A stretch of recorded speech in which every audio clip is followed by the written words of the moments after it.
Late season can be one of the most effective ways to get on a big mature buck. And in this episode, we're going to show you how to do it.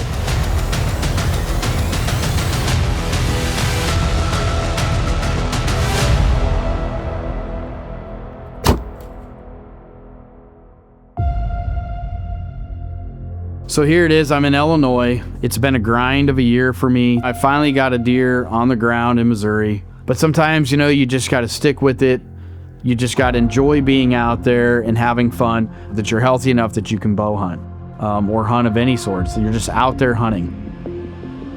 In the rut, things can be so unpredictable, but hunt smart. Don't overhunt a spot. Save some of those spots that you think, okay, this is going to be money when I really need it. And that is exactly the situation with this Illinois buck. Well, we had some standing corn planted at the back end of this field, and I wanted to leave about 2 acres of this as a food source for the deer on this farm. So they would stage in this standing corn, feed through the rows, finally make their way into the combined lane, and I was able to shoot. I finally get the right winds. It's not the perfect wind, it's a little sketchy, but it's good enough. The weather's super cold, it's December, it's time to get into this spot. It's a spot that I've been saving. They're tending to feed on the standing corn before going to even the beans. So I decided I got to get in this redneck blind and see what we can make happen.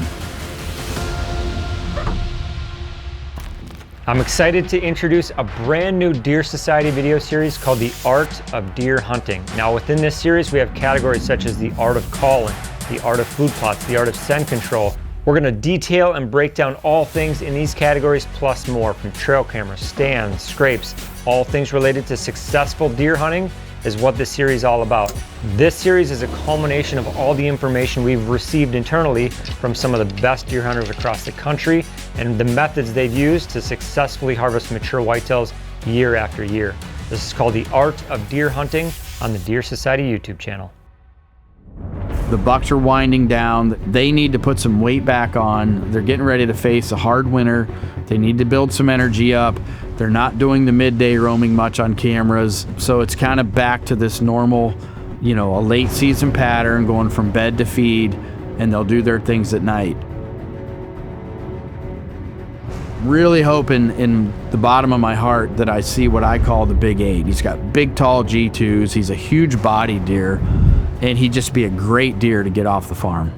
So I get into the blind and I'm sitting there, trying to keep everything shut as much as I can to keep my scent contained. Because at this time of year, all it takes is one little whiff and it's over. It will clear the whole field.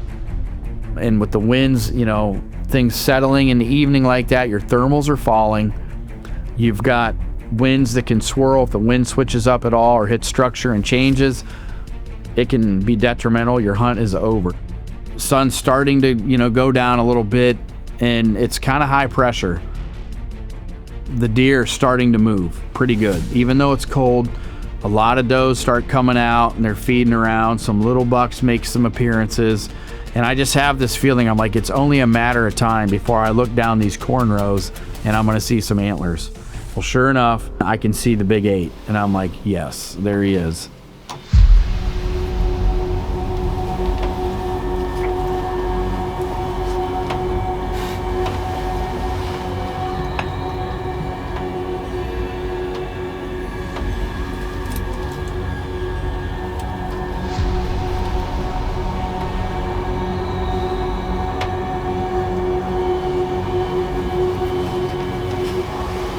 He was really interested in feeding, and he was just very relaxed. Like, none of these deer had any idea that I was even around.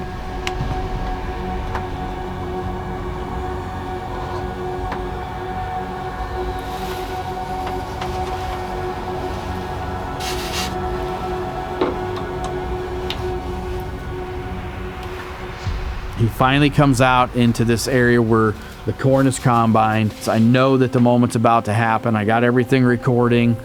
I've got to slide the corner window open just a little bit.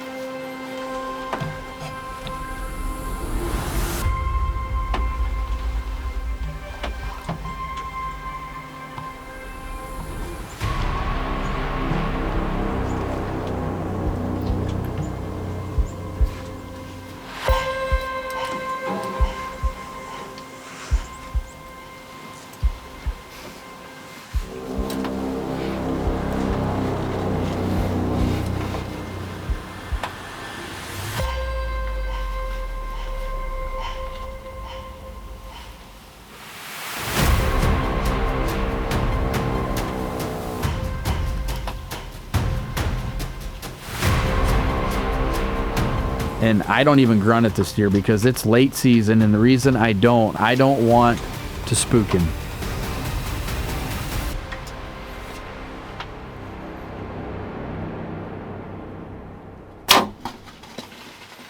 Smoked him. Smoked him. Ooh, feels good to get that. And it's been a tough season, man. Holy cow. The old good old HHA in the prime here. It's a nice big mature buck.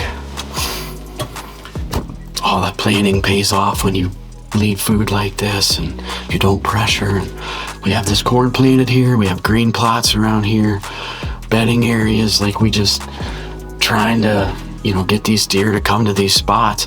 Have this redneck here for this exact reason. For this time of year, sitting overlooking this food.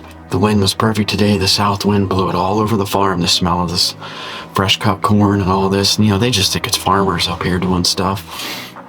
So they just come up here to nitpick, see what's going on. And worked out perfect. Yes.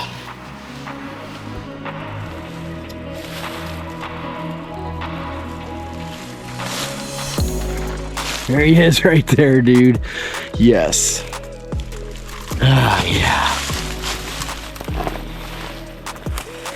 Dude, yes. Beautiful buck.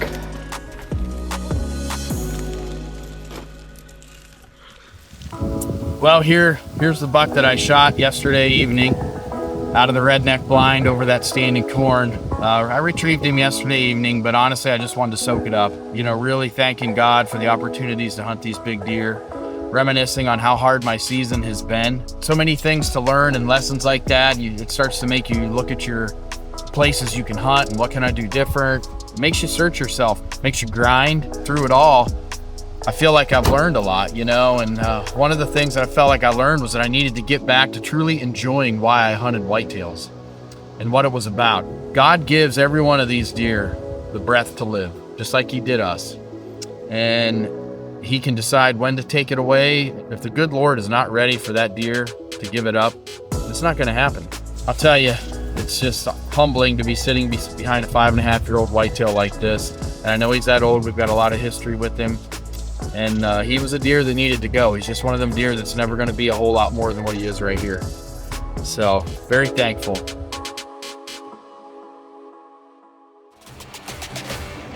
Some keys to this hunt I feel like are finally in my own head deciding that I needed to hunt the blind. This late in the year, the way the wind was, I felt like I needed to get in that blind and take my chances. And even on the way in, there was already some does making their way across the field at 2 o'clock in the afternoon. I went ahead and got in the blind anyways. I just said, you know what, I just got to go, and was still successful. Some other things I think that really pay off in this hunt are being prepared, like talking to the farmer, getting him to leave some standing corn, kind of creating your destiny. Another factor too to keep in mind was this was the first sit in this blind, and that's super important. This spot was fresh, it wasn't overhunted. I only hunt them when I feel like the moon phase is right and the wind is right, or something is telling me I can slide in there and that deer is going to walk through that spot. So the strategy of low pressure truly paid off in this hunt. Not overhunting this spot, saving it for the late season when those deer really were going to become slaves to their guts, truly paid off on this big mature 5-year-old buck.